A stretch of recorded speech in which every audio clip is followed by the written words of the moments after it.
अस्सलाम वालेकुम। अच्छा तो ठेड़ है केड़ी जगह ते? हाँ सही।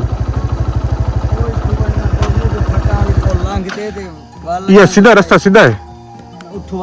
पुली मुड़नी पौंदी है ही सीधे आते? सीधे हाथे मोड़ दे वालो सीधी सड़क वैसी ओ सीधी फट्टा वाली पोला सी नहर दे तू लांग दे वालो सड़क तोड़ वैसी ठेड़ दे।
अस्सलाम वालेकुम viewers and welcome back to another video.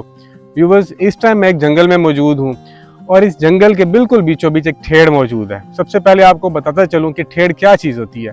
ठेड़ एक ऐसी तबाहशुदा बस्ती या इलाकों को कहते हैं जो हज़ारों साल पहले आबाद हुआ करती थी, लेकिन किसी तबाहकारी की वजह से या मौसमी हालात की वजह से वो वहाँ से ख़त्म हो गई और अब इस सूरत में ये तबाहशुदा बस्ती यहाँ पर मौजूद है।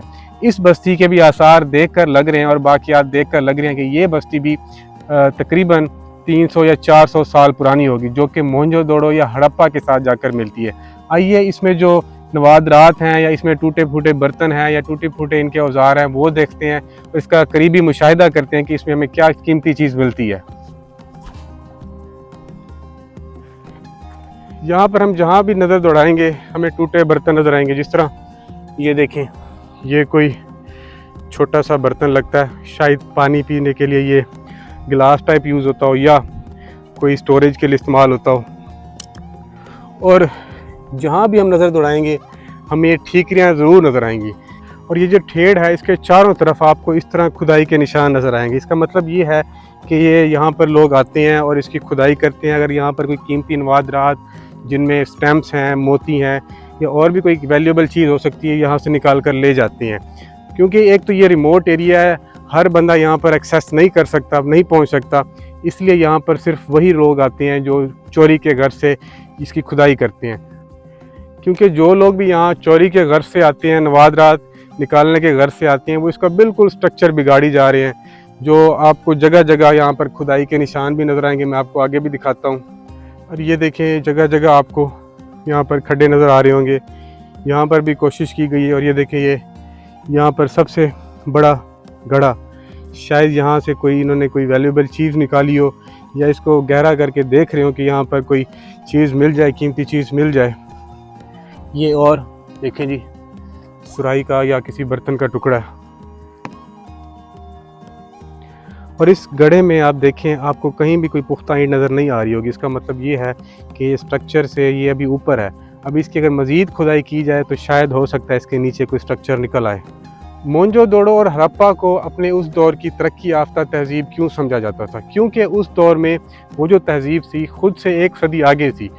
उसकी वजह यह है कि तब वहाँ पर पक्की और कुशादा सड़कें हुआ करती थी, हर घर में पीने के लिए कुएँ का इंतज़ाम होता था और वो जो विलेज है, इलाका है, वहाँ पर पब्लिक बाथ होते थे। आजकल हम जाते हैं ना हमाम पे, वहाँ पब्लिक हमाम हुआ करते थे जहाँ पर लोग नहाते थे और वहाँ पर सेवरेज का एक प्रॉपर निज़ाम था। और सेवरेज के प्रॉपर निज़ाम को मेंटेन करने के लिए भी वहाँ पर उन्होंने लोगों की मैन पावर थी, यानी उसको मेंटेन रखा करते थे। लेकिन क्या पता उस तहज़ीब के साथ क्या हुआ, आया कि दरियाए सिंध या किसी और अदाब की वजह से वो जो बस्ती है वो ख़त्म हो गई, सफ़ा हस्ती से मिट गई। और जिस तरह ये आपको सामने इलाका नज़र आ रहा है, बस्ती नज़र आ रही है, ये भी शायद किसी दरिया या किसी अजाब की वजह से ये ख़त्म हो गई हो। और जहाँ भी मैं अगर इस तरह के ठेड़ पे जाते हूँ तो वहाँ पर मैं आपको सीपियाँ ज़रूर दिखाता हूँ। ये देखिए, यहाँ पर भी सीपी, और जिस तरह आप जानते हैं सीपी वहाँ होती है जहाँ पर दरिया गुजरता है। क्योंकि एक ये स्नेल होता है, स्नेल का इसको खौल कहते हैं। स्नेल एक ज़िंदा कीड़ा होता है जो समंदर में पाया जाता है और यहाँ ये वादे इस बात का सबूत है कि यहाँ से दरिया ज़रूर गुजरा होगा और इसकी तबाही की वजह भी यही दरिया ही बनी होगी। अगर इस तरह के वैल्यूएबल एसेट्स का ख्याल ना रखा जाए, हिफाजत ना की जाए, तो आज तो हमें ये तमाम जो चारों तरफ ठेड़ या ठीकियाँ नज़र आ रही हैं, लेकिन चंद सालों बाद, कुछ सालों बाद यहाँ पर इस तरह के दरख्त होंगे और आने वाली नस्लों के लिए ये जो वैल्यूएबल जगह है, ये एक हिस्टोरिकल जगह है, ये बिल्कुल सफ़ा हस्ती से मिट जाएगी। तो कोशिश करनी चाहिए इदारों को, अगर इसको रिहेबिलिटेट या इसको डिस्कवर नहीं कर सकते, इसकी असर नो खुदाई नहीं करवा सकते, कम से कम इस पर इस चेक एंड बैलेंस रखा जाए, क्योंकि जो लोग यहाँ पर आते हैं, इसकी खुदाई करते हैं, इसको नुकसान पहुँचा रहे हैं। अच्छा, यहाँ पर अभी चलते हुए मुझे एक पत्थर मिला है और इसकी शेप और शार्पनेस को देखकर मैं इस बात से बिल्कुल श्योर हूँ कि ये जो है या छुरी के लिए इस्तेमाल होगा या ये एज ए कटर इस्तेमाल होगा, क्योंकि ये बिल्कुल एक शार्प ब्लेड है और एक बिल्कुल सख्त सा पत्थर है। तो इस दौर में, उस दौर में, पुराने दौर में, क्योंकि लोहा नहीं होता था, इसलिए ये इस तरह की चीज़ें, इस तरह के पत्थर के औजार यूज़ होते थे। और मैंने जितने भी ठेड़ देखे हैं, मुझे किसी ठेड़ पर लोहे का औजार नज़र नहीं आया, वहाँ पर पत्थर के औजार या मिट्टी के बर्तन ही नज़र आए हैं। और मेरे आप चारों तरफ देख रहे हैं जंगल ही जंगल है और अभी शाम होने वाली है, तो रास्ता काफ़ी मुश्किल है और मैं पहली दफ़ा इस रास्ते पर आया हूँ, तो ऐसा ना हो कि इस जंगल में मैं खो जाऊँ। तो कोशिश करते हैं कि अभी जल्द से जल्द निकलते हैं यहाँ से, ताकि अपनी मंजिल, अपनी डेस्टिनेशन, अपने घर को जल्द से जल्द पहुँचा जाए। तो मेरी अगर ये वीडियो आपको पसंद आई हो तो इसको लाइक कीजिएगा और चैनल को सब्सक्राइब करना मत भूलिएगा और अपनी राय देना भी कमेंट के ज़रिए मत भूलिएगा।